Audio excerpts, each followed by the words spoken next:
And onto this now, various unions, organizations and civil rights groups are set to gather today to take part in an Africa Day solidarity walk.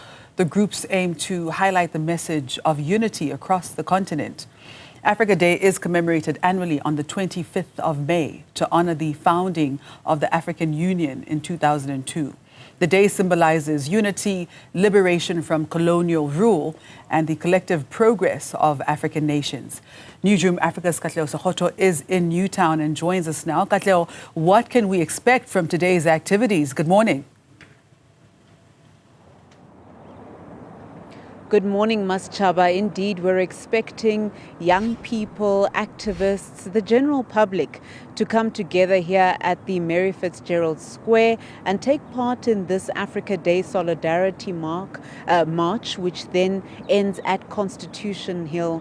And it's about a collaborative effort to have panel discussions, to march in peace and unison, and to highlight the challenges that still plague Africa. Now, the message today is that it's saying no to oppression.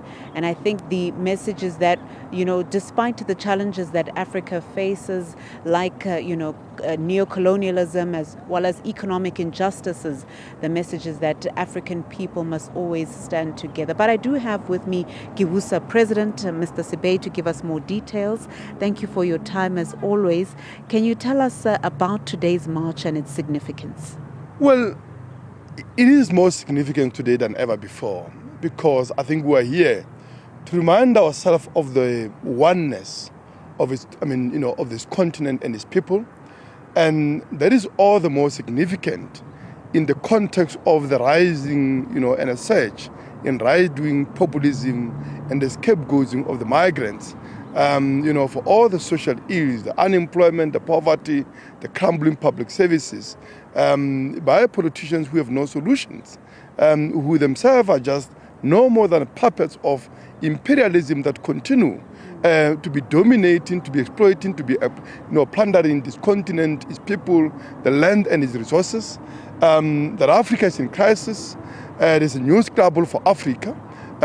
Because of the crisis of global capitalism and intensified competition for Africa's markets and resources, particularly critical minerals, essentials for new technologies, for renewables, for green industries.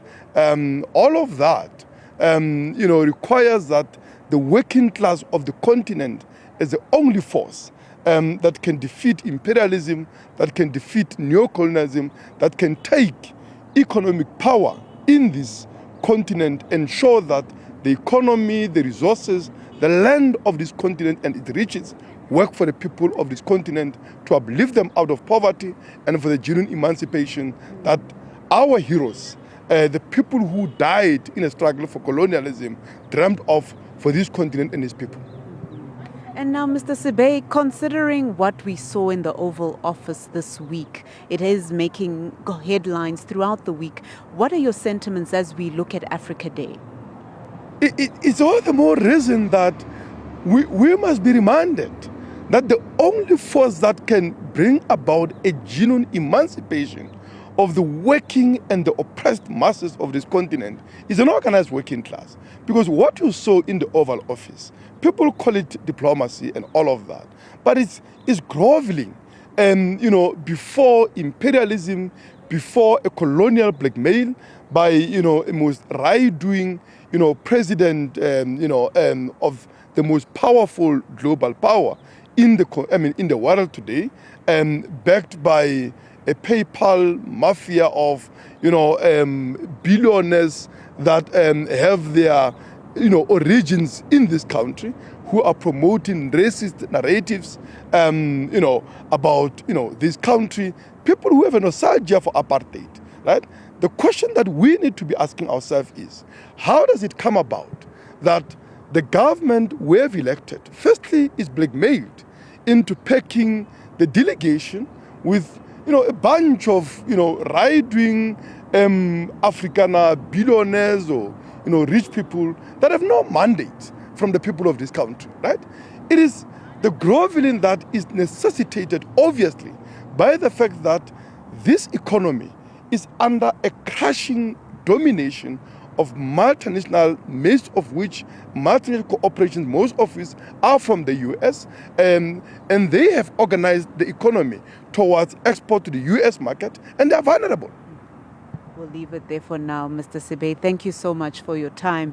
So, Maschaba, you've heard it there, the march today, solidarity and asking for solidarity amongst Africans and to think about the challenges that plague the continent. So it is a march that will start here and end at Constitution Hill. We expect people to arrive, activists, students, the public, and to spread the message about what it means to be African today and what are the ways in which Africa can continue to become stronger and wiser.